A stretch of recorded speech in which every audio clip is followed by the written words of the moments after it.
Assalamualaikum warahmatullahi wabarakatuh. Kembali lagi bersama saya di GDC Official. Pada kesempatan ini kita akan membahas mengenai isu kota kosong dalam pilkada.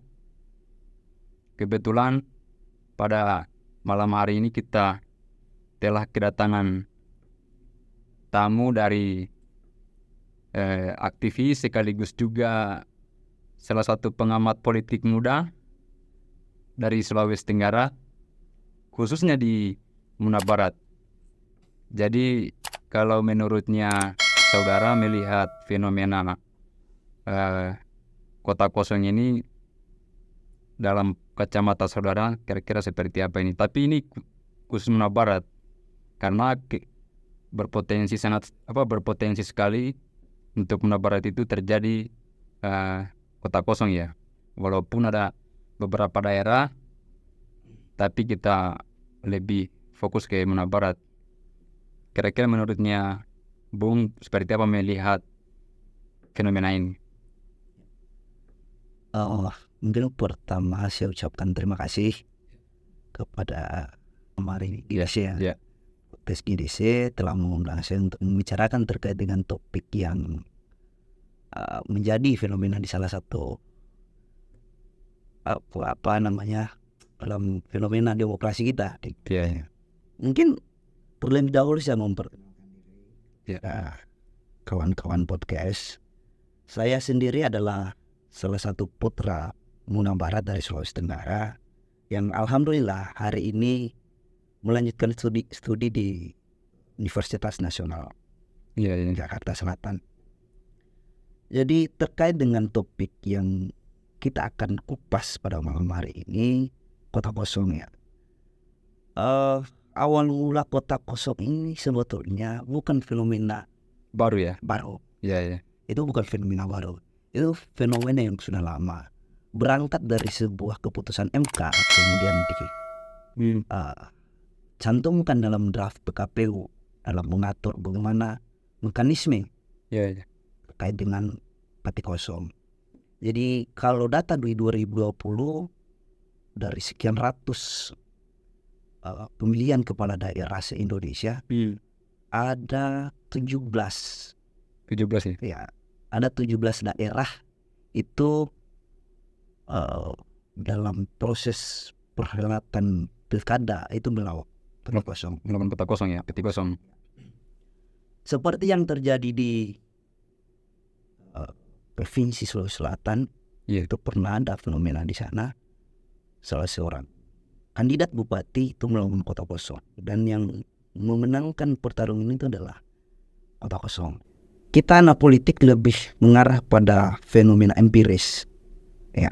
Seperti yang terjadi di Muna Barat hari ini, isu yang digaungkan oleh salah satu bakal calon bupati bahwa tadi ada rilis berita yang mengatakan bahwa dia berpotensi melawan kota kosong ya. Artinya ada dia memboyong hampir seluruh partai politik yang ada di kursi di DPR sekarang. Ya. Jadi ada 8 partai yang memiliki kursi di DPR Kabupaten Muna Barat. Jadi dari 8 partai itu pemenangnya adalah PDN.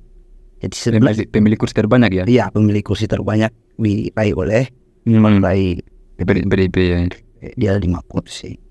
Ini kan isu terkini kan bahwa salah satu calon bupati Muna Barat itu kan sudah mengantongi hampir semua partai pemilik kursi DPR. Artinya dia memboyong semua ya. Artinya kalau misalnya hal ini terjadi, bagaimana dengan konsep demokrasi? Apakah memang ini seperti para ahli mengatakan bahwa ketika ada isu potensi kota kosong itu akan menurunkan atau melemahkan demokrasi, atau seperti apa menurut saudara?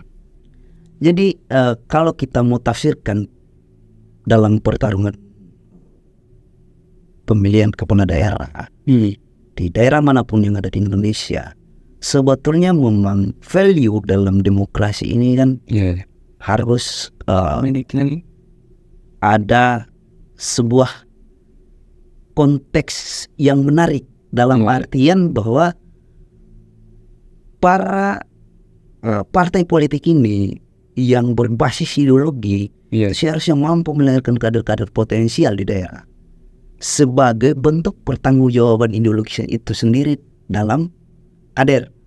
Nah, ini yang harus dilihat. Kenapa di Muna Barat itu terjadi? Ini kan pertanyaan besar bagi kita. Melihat fenomena ini bahwa pilkada di Muna Barat itu potensi melawan kota kosong. Nah, pertanyaannya, kenapa peti kosong? Apakah di Muna Barat itu kekurangan kader, ataukah partai politik tidak mampu menjadi pabrik untuk melahirkan sebuah figur yang punya value? Ini menjadi sebuah pertanyaan untuk dicalonkan, untuk diangkat ya. Kan fungsinya partai mungkin di situ. Fungsinya partai politik dan melahirkan membentuk kader. Kemarin ada salah satu media di Sulawesi Tenggara yang menyampaikan bahwa komentarnya calon bupati ya, komentarnya Pak Darwin ya. Kenapa kemudian sehingga dia memboyong beberapa partai, bahkan hampir secara keseluruhan pemilik kursi DPR. Salah satu pandangannya itu adalah dia ingin menciptakan pemilu yang damai, yang kondusif, dan menghindari konflik sosial yang ada di masyarakat. Kira-kira menurut saudara itu seperti apa? Untuk menciptakan pemilu yang pilkada yang damai, yang kondusif? Terkait dengan asumsi mungkin ya, itu hanya sekedar asumsi dari seorang calon bupati. Asumsi ya? Asumsi. Karena melihat potensi bahwa Muna Barat ke depan itu akan peti kosong. Tapi secara teoritis, Machiavelli itu sudah menyampaikan dalam bukunya Il Principe bahwa politik itu adalah konflik kepentingan. Sesuatu yang mutlak dalam politik adalah sebuah kepentingan. Di Muna Barat kita lihat peta elektoralnya, ya kan? Ada 3 wilayah besar. Tiworo Raya, Usambi Raya, dan Lawa Raya. Dari perjalanan politik hari ini kita pahami kira-kira yang mana yang punya potensi sehingga kepentingan elektoral itu tidak bisa diakomodir oleh calon tunggal hari ini. Ada sisi yang perlu kita lihat untuk melawan daripada logika itu. Kita menghindari abuse of power ke depan.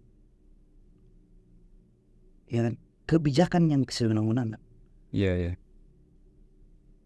Karena kenapa? Semua partai yang punya parlemen, yang memiliki kursi di legislatif, itu bodoh. Dan setiap kebijakan nanti akan satu kali ini ya. Kemungkinan satu pintu ya. Iya. Karena jelas bahwa mereka adalah partai pengusung, dan secara kelembagaan eksekutif dan yudikatif harus check and balance dalam melahirkan sebuah kebijakan. Ketika eksekutif secara normatif mungkin sudah tidak sesuai dengan jalan-jalan konstitusi, maka legislatif sebagai perwakilan rakyat di lembaga formal pemerintahan harus bersuara. Tapi ketika hal ini terjadi dalam artian peti kosong, tidak bisa kita pungkiri, dan secara teoritis itu bisa terjadi. Ini dalam pandangan akademis. Calon tunggal itu akan memaparkan visi misi bagaimana ketika khutbah di hari Jumat. Jelas. Jadi kita tidak menemukan pertengkaran pikiran di situ. Artinya visi misi nanti itu ketika dia sampaikan di publik itu tidak ada yang menjadi penyangga. Iya. Seharusnya kan kalau misalnya ada rival itu kan ada keseimbangan di situ. saling tukar pikiran tentang gagasan visi misi ke depan mengenai Menara Barat ya. Jika kita melihat kandidat hari ini ya, yang kemarin mungkin sempat ada beberapa figur yang yang mencuat di publik. Gaganda, Odin Matamsar, kemudian Pak Dr. Bahari, sebelumnya pernah menjadi PJ dan digantikan oleh Bapak PJ sekarang. Terus ya Pak Bang Fajar Hasan. Demokrasi ini kan sebenarnya ruangnya kompetisi, ruang kompetitor. Jadi kalau misalnya akan terjadi, benar-benar terjadi di Menara Barat ini ada melawan peta kosong, kira-kira seperti apa dampaknya di masyarakat, dan apakah ini akan mempengaruhi kebijakan-kebijakan pemerintah daerah nantinya? Kembali ke tadi bahwa memang dalam sebuah pembentukan kebijakan eksekutif dan legislatif itu saling berkoalisi sekaligus saling mengawasi. Dalam artian legislatif punya wewenang itu mengawasi kebijakan yang memang sifatnya adalah untuk masyarakat. Ya, kebijakan yang akan mengerucut ke masyarakat. Misal kebijakan terkait dengan adanya beasiswa. Saya ambil satu contoh lah. Ketika di zaman PJ Bupati Menara Barat, Dr. Bahari melahirkan kebijakan beasiswa daerah. Terjadi pergantian kepemimpinan dari PJ ke PJ. Itu beasiswa itu kita tidak temukan lagi. Agar apa? Kita, masyarakat itu bisa meningkatkan sumber daya manusia. Dari situ kita bisa mengelola sumber daya alam. Artinya wilayah kepemimpinan kita akan terjadi di kampus, sekolah-sekolah. Kebijakan-kebijakan seperti itu. Dan kalau semisal kongsi itu sudah terbangun antara pemerintah dengan pemerintah dalam hal ini eksekutif dan legislatif, rakyat memilih kepada siapa lagi? Apalagi jikalau semisal kepemimpinan dalam tanda kutip Menara Barat ke depannya tidak sesuai dengan apa yang kita harapkan, kepada siapa kita harus berteriak? Otomatis parlemen jalan dan para aktivis-aktivis harus menyuarakan itu. Inilah dampak daripada kota kosong, saya pikir. Ya, abuse of power sangat berkemungkinan terjadi. Kesewenang-wenangan ya. Sangat dalam teoritis ya. Tapi nantinya apakah di DPR nantinya tidak ada suara-suara penyeimbang untuk mengkritisi misalnya mengenai kebijakan-kebijakan pemerintah daerah? Artinya dengan sekarang kan sudah terkoalisi semua ini, berarti akan berpotensi ya, akan tidak ada nanti penyeimbang di DPR untuk menyuarakan ini aspirasi masyarakat misalnya. Kita mengharapkan bahwa orang-orang yang tercover di parlemen hari ini harus mampu menjalankan tupoksi mereka sebagai lembaga legislatif dalam mengawal ataupun mengawasi kinerja eksekutif ke depannya. Ya, terlepas dari koalisi yang terbangun hari ini, isu yang terbangun adalah kota kosong. Fenomena kota kosong ini seharusnya memang seperti yang sampaikan tadi tidak boleh terjadi ya, apalagi di Menara Barat yang baru beberapa tahun mekar, karena itu akan menimbulkan tidak ada pilihan lain ya.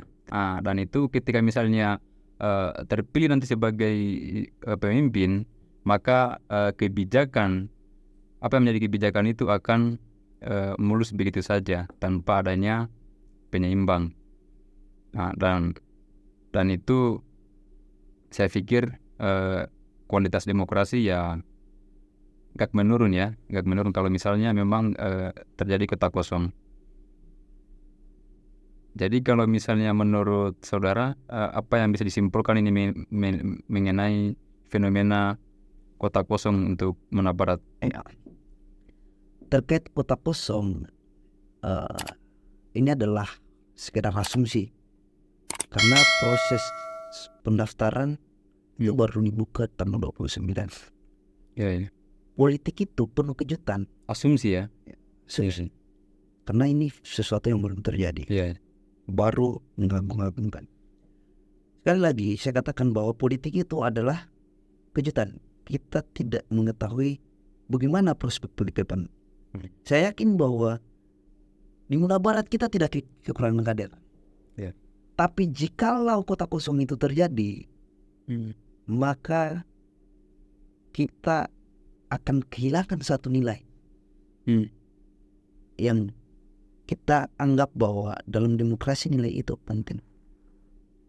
Apa kemajemukan dalam penyaluran berpikir, kebebasan dalam proses demokrasi tidak pudar. Ya, karena jika kota kosong itu terjadi, secara teoritis dan kita melihat fakta, kesenangan itu bisa terjadi. Bisa terjadi. Kesenangan. Bisa. Karena itu yang tadi, semoga saja kita mengharapkan bahwa di parlemen keterwakilan kita sebagai rakyat itu ada di sana, sehingga check and balance itu bisa terjadi di antara dua lembaga ini. Ya, terima kasih Saudara Bung Didin telah hadir di pada kesempatan ini di GDC Official. Saya ucapkan terima kasih telah hadir. Kemungkinan kita akan lebih berbincang lagi karena ini kan belum terdaftar di KPU, dan saya yakin isu mengenai kota kosong apalagi untuk khususnya Muna Barat ini akan semakin berkembang. Kemungkinan kita akan kembali bertemu di pertemuan-pertemuan berikutnya. Ya, terima kasih.